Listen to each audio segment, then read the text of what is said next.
Prions. Notre Dieu, notre Père, nous te disons encore merci ce soir. Tu nous as encore rassemblés, tu nous as gardés en vie. Nous pouvons que te remercier. Merci pour ce moment glorieux et béni que tu nous accordes. Cette journée, nous étions allés dans nos occupations, mais le moment le plus glorieux de cette journée d'aujourd'hui, c'est maintenant, où nous allons nous approcher de toi, de ta table, où tu vas nous parler, nous instruire, nous enseigner, nous corriger, nous guérir, nous pardonner. Oh mon Dieu, voilà pourquoi nos cœurs sont dans la joie. Comme David pouvait dire, je suis dans la joie lorsqu'on me dit, allons dans la maison de l'Éternel. Tu as pour nous des projets de bonheur, des projets de paix. Tu as pour nous, Seigneur, de bonnes choses que tu as réservées pour nous. Oh, nous pouvons que te remercier. Merci pour ton peuple, ici présent, ce petit troupeau. Oh, et ceux qui sont à la maison, en train de nous suivre en ligne. Et partout ils sont, que tu puisses aussi les visiter. Bénis Israël, ton peuple. Bénis tes serviteurs dans le monde entier. Bénis-nous. Accorde-nous un entendement spirituel ce soir. Au nom de Jésus-Christ. Amen. Et Dieu nous bénisse tous. Nous pouvons prendre notre écriture dans Apocalypse 22, le verset 7. Nous pouvons nous mettre debout pour lire la parole.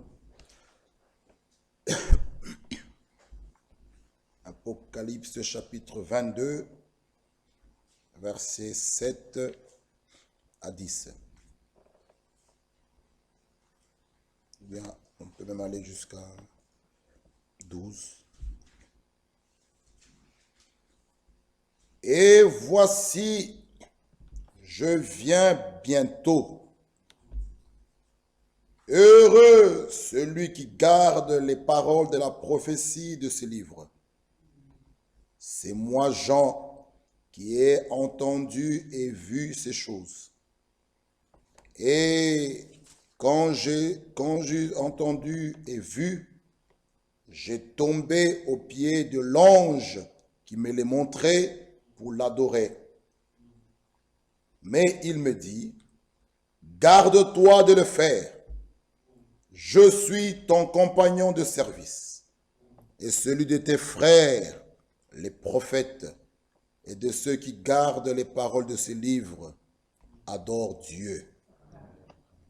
Et il me dit, ne scelle point les paroles de la prophétie de ce livre, car le temps est proche. Que celui qui est injuste soit encore injuste. Que celui qui est souillé s'essuie encore. Et que le juste pratique encore la justice. Et que celui qui est saint se sanctifie encore. Voici, je viens bientôt, et ma rétribution est avec moi, pour rendre à chacun selon son œuvre. Amen. Nous pouvons nous asseoir. Que Dieu bénisse et ajoute ses bénédictions à la lecture de sa parole. Nous avons parlé ici en semaine sur parler du libre arbitre, le libre arbitre qui est très important, que chacun de nous pouvait prendre cela au sérieux. Mais à partir de ce soir, nous parlerons du verset 10, juste la dernière phrase. Le temps est proche. Le temps est proche. Et nous devons prendre cela au sérieux. Nous sommes vraiment à la fin, où chacun de nous ne doit plus être distrait, doit vraiment faire son propre inventaire et voir dans sa marche, dans sa vie spirituelle, là où tu es avec ton Dieu. Ne venez pas accompagner les autres, mais vous venez, c'est pour vous-même. Ne venez pas regarder les autres, que chacun puisse s'examiner. Le temps est proche. Et l'Écriture dit que celui qui est injuste soit encore injuste. Que celui qui est souillé s'essuie encore. Et que le juste pratique encore la justice. Et que celui qui est saint ne doit pas s'arrêter là, se sanctifie encore. Nous avons montré que les critiques, parler en mal des autres, toutes ces choses-là nous souillent. Alors l'Écriture dit que celui qui est souillé, se souille encore. Donc lorsque vous continuez à parler en mal des autres, vous vous souillez encore. Vous accomplissez cette Écriture. Vous accomplissez cela. Mais ceux qui sont saints se sanctifient encore. Que cela veut dire? S'éloigne des critiques, s'éloigne des médisances, s'éloigne de parler en mal au téléphone. Vous êtes là, vous vous souillez. Mais celui qui est saint se sanctifie encore. Donc, il s'éloigne de ces choses. Quand une sœur t'appelle, un frère t'appelle pour que celui qui est saint se sanctifie encore. Moi, je suis là pour la sanctification. Parce que la sanctification, votre sanctification, c'est cela même la volonté de Dieu. Et l'Écriture nous dit, voici, je viens bientôt. Ma rétribution est avec moi pour rendre à chacun selon son œuvre. C'est très important. Les fausses doctrines nous souillent. Les faux enseignements, tout ça, non. Mais Jésus pouvait dire dans Jean 17, sanctifie-leur par ta vérité, ta parole est la vérité. La parole pure, l'enseignement biblique, l'enseignement apostolique, l'enseignement biblique, la parole pure. Lorsque vous l'entendez, cette parole nous sanctifie. Pas les fausses doctrines, pas les faux enseignements. Mais aujourd'hui, nous allons nous retarder sur le temps est proche. Quelqu'un qui sait que le temps est proche, je vais donner un exemple. Quelqu'un qui a un projet, quelqu'un qui a un programme,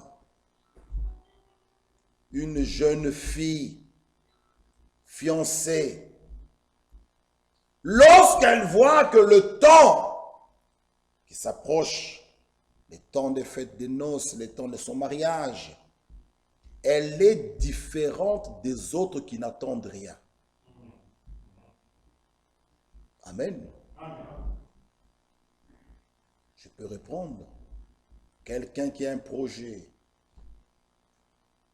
où il y a beaucoup de sœurs, de frères qui vont bientôt commencer les examens. Lorsque ce temps-là approche, la date des examens, ça peut être le 10 janvier ou le 5 janvier. Vous verrez au mois d'octobre, on arrive vers le 25 décembre, vous verrez son comportement sera différent, par exemple, de nous qui n'attendons pas l'examen. C'est clair. Vous verrez, ils vont avoir une autre mode de vie. Par rapport à nous, c'est normal. Parce qu'ils attendaient quelque chose. Maintenant, le temps est proche. Ce temps-là approche. Leur comportement sera différent. Une jeune fille à qui on a demandé la main pour le mariage, et ils ont prévu leur date au mois de juin 2021. Lorsqu'on va vers avril, mai, vous verrez, elle sera différente des autres jeunes filles qui n'attendent rien. Mais cela nous étonne, la manière que nous regardons ceux qui disent qu'ils attendent le retour du Seigneur, la manière qu'ils se comportent. Parce que ceux qui attendent ce jour-là, frère, ce sont des bien-aimés qui aiment son avènement, qui sont prêts et qui attendent. Mais leur comportement doit être différent. Ils s'éloignent de tous ceux qui peuvent leur faire rater l'enlèvement. Je prends l'exemple de Élie et d'Élisée. Élie, il partait, Élisée le suivait. Élie dit à Élisée, retourne. Il dit, je ne te quitterai pas. Les gens disent, sais-tu que ton maître ici sera enlevé? Qu'est-ce qu'Élisée a dit? Taisez-vous. Il ne faut pas me distraire. Moi, j'attends quelque chose. Élisée avait une ambition que les autres n'avaient pas. D'où il ne pouvait pas lâcher, il ne pouvait pas quitter Élie. Il marche, il marche, il marche, il marche. Et lui, il lui dit, mais qu'est-ce que tu veux? Il dit, une double portion de toi. Bien-aimé frère. Élie lui dit, c'est la chose que tu me demandes. Ah, c'est vraiment terrible. Mais sache une chose. Si tu me vois partir, tu auras la chose là. Élisée ne pouvait plus vraiment mettre son regard, mettre ses yeux ailleurs que sur Élie. Sinon, il allait rater la chose. Il n'était plus distrait. Il ne se laissait pas distraire par d'autres personnes. Il ne pouvait plus aller voir le match de football. Il ne pouvait plus aller se promener. Non, lui, son ambition, il devait avoir les yeux fixés sur Élie. Bien-aimés frères, nous qui disons que nous attendons son retour, qu'il revient bientôt, quel est notre comportement? Écoutez ce que dit 1 Pierre. 1 Pierre chapitre 4. Regardez.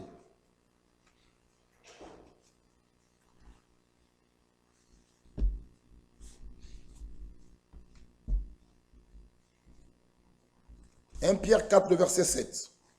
Regardez. La fin de toute chose est proche. La fin de toute chose est proche. Soyons donc sages et sobres. Pour commencer à critiquer. Pour manger et boire. Pour vaquer à la prière. Amen. Voilà l'exhortation. Mais ceux qui étonnent, bien-aimés frères, ceux qui disent qu'ils attendent son retour et qui sont exhortés, on leur montre que la fin de toutes choses est proche. Demain, mercredi, nous ne viendrons pas, mais nous resterons dans les critiques et à parler. Et l'Écriture dit que ceux qui sont sués, s'essuient encore. Mais l'exhortation est claire. Pour vaquer, la fin de toutes choses est proche. Soyez donc sages et sobres pour vaquer à la prière. Nous devons savoir ce que nous attendons. Ici, bien-aimés frères, nous devons savoir ce que nous attendons. Le temps est proche. Jésus-Christ revient bientôt, que chacun de nous se réveille. Nous ne sommes pas ici pour le bien matériel. Nous ne sommes pas ici, bien-aimés, même quand nous crions à notre Dieu qui puisse nous guérir. Mais bien-aimés frères, c'est bien, nous voulons tous ça.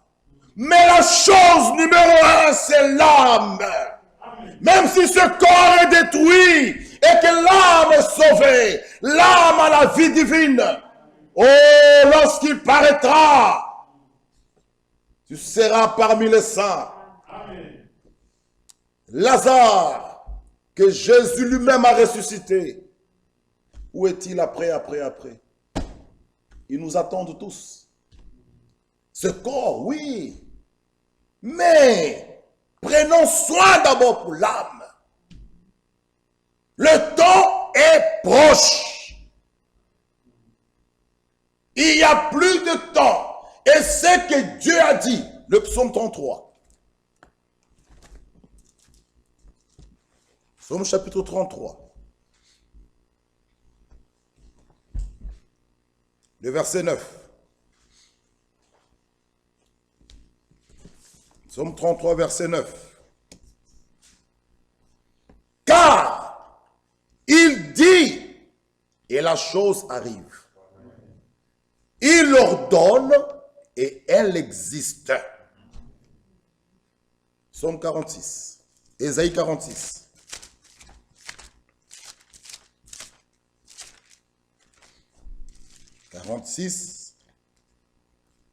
Le verset 9 à 11. Verset 9 à 11. Souvenez-vous de ce qui s'est passé dès les temps anciens. Car je suis Dieu, il n'y en a point d'autre.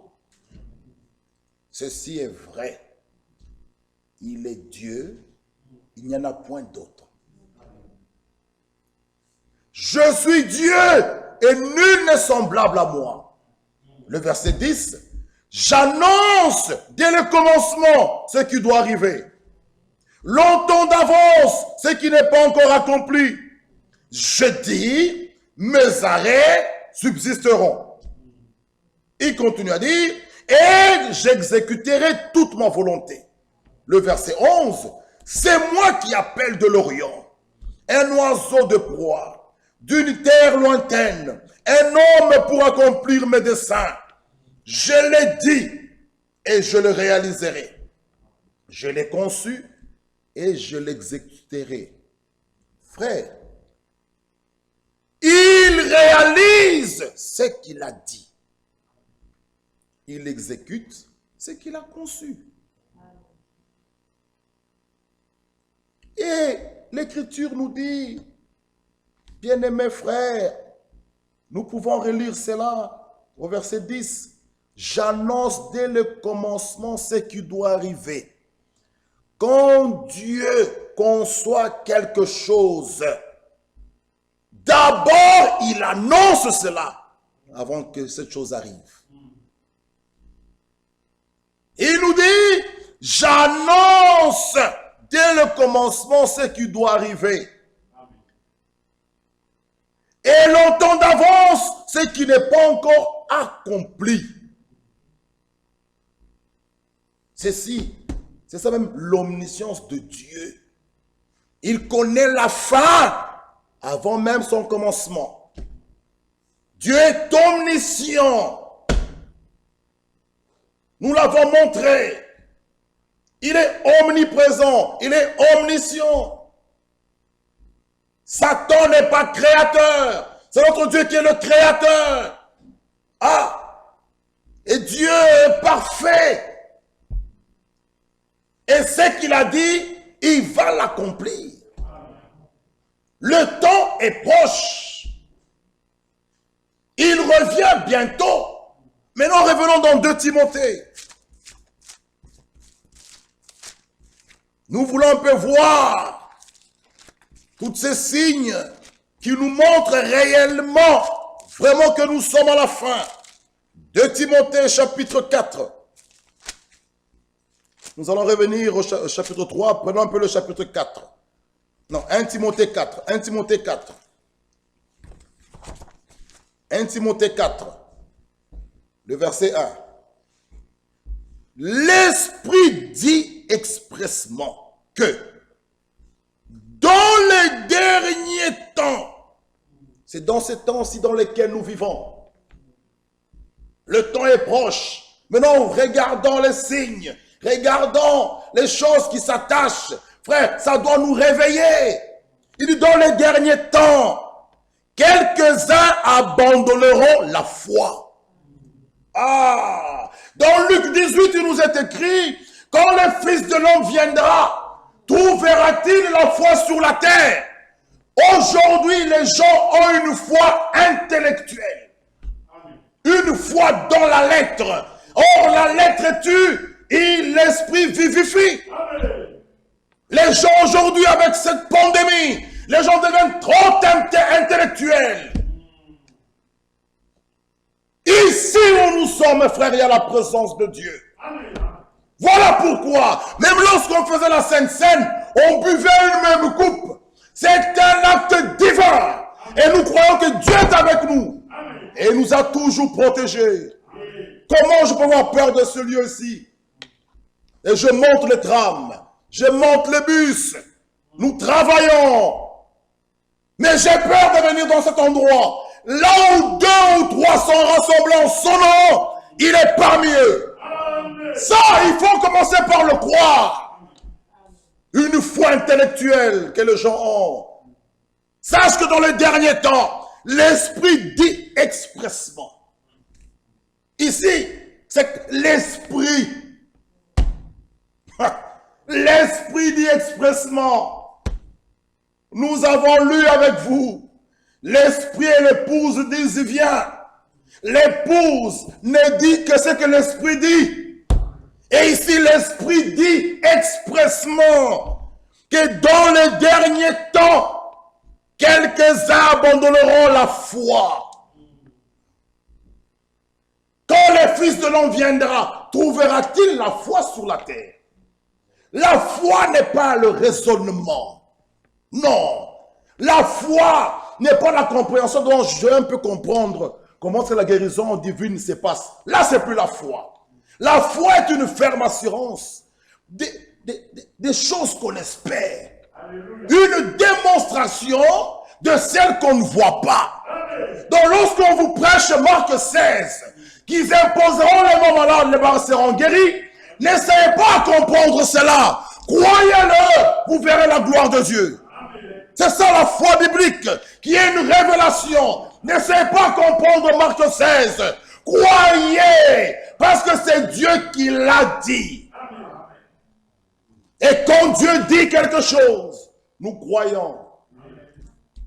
Oui, mes frères, ils abandonneront la foi. Et dans cette Bible, il y a une écriture qui nous parle que beaucoup ont fait naufrage dans la foi.